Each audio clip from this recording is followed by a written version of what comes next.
Hey guys, welcome back to my channel.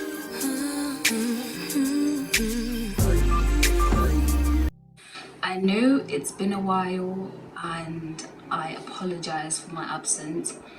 I've just been extremely busy with uni and, life. Anyway, I had some other videos that I had recorded and was meaning to upload. However, I saw this story about Toyin, sorry if I pronounce her name wrong, Salau, and this story really touched me. So I really felt like I needed to say my piece. To refer to her in this video as Toyin. Toyin was a Black Lives Matter advocate, and what I seemed to see around was that she fought for the minorities within the minority. So she fought for the LGBTQ and the disabled and homeless, etc. etc. So she died fighting for Black people by a Black man. She was killed by a Black man. And to me, that is just so shocking and so heartbreaking. She was fighting for Black lives, yet she got killed by one of our own. I don't even know what to say to that, to be honest. Like, it's extremely shocking to me. I don't even know what to say. Before I do get into the story about what happened to Toyin, I just want to say that the story of Toyin has made me feel like I should start this series talking about issues that we have in the Black community as Black people. You know, there are a lot of issues I feel like that we do have within the Black community as Black people that we just overlook, and personally I feel like they are issues that should be spoke about and that we do need to deal with. Anyway, back to what happened to Toyin. So Toyin had left home as a result of being sexually assaulted within her home by family members. So she had sought refuge in a church. So what had happened was she had left her clothing in the church and had gone for a protest for the Black Lives Matter movement. So after this protest, she could not find her way back to the church, as I believe, I'm not sure if it was a church that she knew well. I just think maybe it was just a place that she went to seek refuge. So I will insert the tweets that she posted before her death and before her body was discovered. Anyways, I was molested in Tallahassee, Florida by a Black man this morning at 5:30 on Ridgeview and Park Avenue. The man offered to give me a ride to find some place to sleep and recollect my belongings from a church I refuged to a couple of days back to escape unjust living conditions. He came disguised as a man of God and ended up picking me up from nearby Saxton Street. I entered his truck only because I carry anything to defend myself, not even a phone, which is currently at the church, and I have poor vision. I trusted the Holy Spirit to keep me safe. When we arrived at his house, he offered me a shower and I thanked him, and he gave me a change of clothes. He exposed himself to me by peeing with the bathroom open, obviously knowing I was out of it. I told him about a sexual assault situation that had happened to me in March involving Ivan, a 32-year-old Ghanaian man who currently schools at FAMU and lives at 211 Jakes and Peterson. I am currently 19 years old, who tried to force me to give him oral sex and then continued to harass me through text and knocking at my door for days. Going back to the situation that happened to me this morning, I did not fall asleep. He then asked me if I wanted a massage. At this moment, his roommate, who was in the house, was asleep. I was laying on my stomach, trying to calm myself down from severe PTSD. He started touching my back and rubbing my body, using my body until he climaxed and then went to sleep. Before I realized what happened to me, I looked over and his clothes were completely off. Once I saw he was asleep, I escaped from the house and started walking from Richview Road to anywhere else. All of my belongings, my phone, my clothes, shoes, are all assumably at the church where I've been trying to track since I've sought spiritual guidance / refuge. I will not be silent. Literally wearing this man's clothes right now, DNA all over me, because I couldn't locate his house the moment I called the police because I couldn't see. So after tweeting that, I think what police believe happened next was that Toyin met Aaron Glee at a bus stop, and she told him her story of how she had been sexually molested, and he offered her refuge at his home. So he called another lady, I think her name was Victoria, and Victoria picked them up and they went to his house. Aaron confessed to the police that when they arrived at his house, he molested her for days before eventually killing her. And he said he killed her because he didn't want to go to prison. When people say they kill people because they don't want to go to prison, it never makes sense to me, because now you're in prison for a longer sentence. And anyway, why is killing someone okay to you? Why commit the crime in the first place?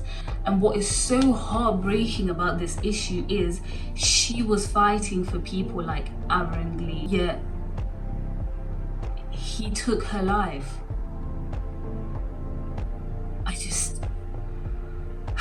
I don't even understand. I don't know what to say. This man had molested her before killing her, after she had told him what she had been through. I just don't even know what to say to this. She had been molested prior by other black men. And guys, this is a problem. This is a problem. As women, especially black women within the community, there are so many black women that have been through sexual assault and that have been through domestic violence, and this should not even be a thing. Why is this happening? Another thing that touched me about Toyin's story was she had stated in her tweets that she couldn't see properly. So to me, I think maybe the level of her sight was very, very bad. And this resonates with me because for those of you that don't know, I am severely blind. And if you would like to know more about how I became blind and my eyesight, I can do another video. There's some points in this story that I just briefly want to talk about because I believe these are issues that we need to address as the black community. Now, first of all, Toyin states in her tweet that she couldn't see properly. I know what it feels like to not be able to see. And to me, it just didn't make sense that she had friends and family and they left her knowing that she had this problem of not being able to see and found it okay. Like, I just don't understand. It doesn't make sense to understand that. They knew that she couldn't see and yet they still let her be out in the streets. How is this okay? For those of you who don't know not being able to see brings a lot of anxiety, especially this is just from personal experience.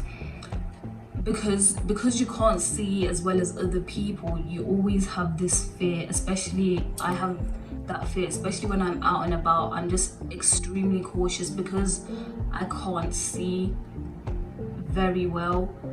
I get extremely cautious. Like sometimes I could see my shadow and I think it's someone. So I'm just trying to understand how her friends thought it was okay, or other family members of hers thought it was okay to leave her, knowing that she had this problem with her eyes. And I just feel like it's just such a shame that her life had to come to this. And I feel like because of what happened, we need to start talking about these issues, especially within the Black community. Issues of violence against women, domestic violence, sexual assault. I have heard so many stories of women that have been sexually assaulted. And the sad thing is that it's so prevalent, especially in the Black community. And it's just really a shame that men, especially Black men, think it's okay to have that level of power upon a woman. That's not okay. It's not okay. And these issues need to be talked about. So what I'm planning to be doing in the next couple of weeks is to start a series talking about Black issues within the Black community, and also to be talking about being a minority within the minority.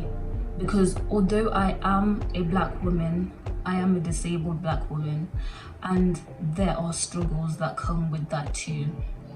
And that is something I want to discuss. I want us as Black people to be able to discuss these issues and find ways on how we can address this, because these are real issues and these are things we need to talk about. I feel that disability is something that is overlooked within the Black community.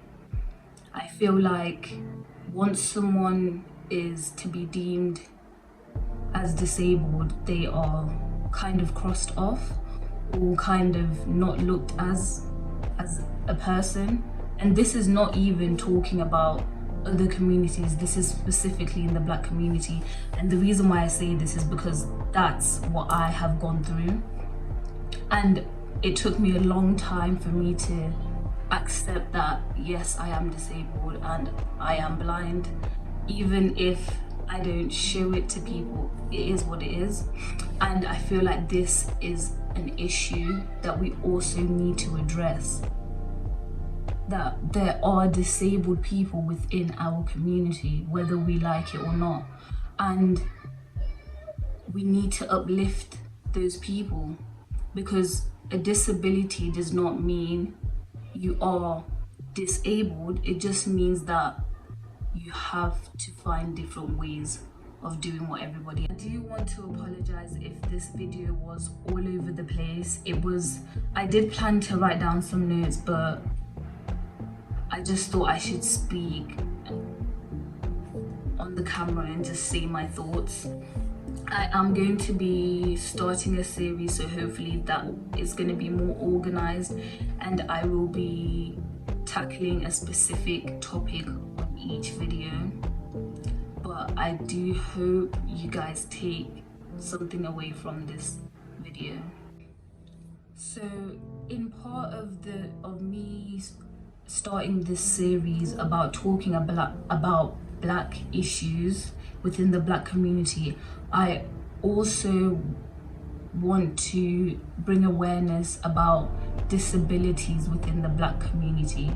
So the first thing I want to do is I am going to be starting a new hashtag on Instagram called Black Disabled Creatives, because I am a Black woman, I am disabled, and I am a creative. As those of you who follow me on Instagram and Snapchat know that I love makeup and I love fashion, and this is just to bring awareness that just because you are disabled does not mean that you are not able. You are able, you just have to find a different way of doing things. And to be honest, to me, it just shows how much hardworking you are as a person, that on top of having the struggles of being a black person, you have the struggles of being disabled, and that's not just physically disabled, also mentally you may have a mental disability, but you still push. And to me, that is absolutely amazing. So I just would love if we as a community could start talking about these issues and discuss about these issues, because they are a problem. And these are problems that are not just within America or UK, they are problems within Africa itself, and these issues are not okay. It's not okay. It's not okay, and it needs to be addressed. And hopefully we can bring a change. Thank you guys, and I will see you in the next one. Bye.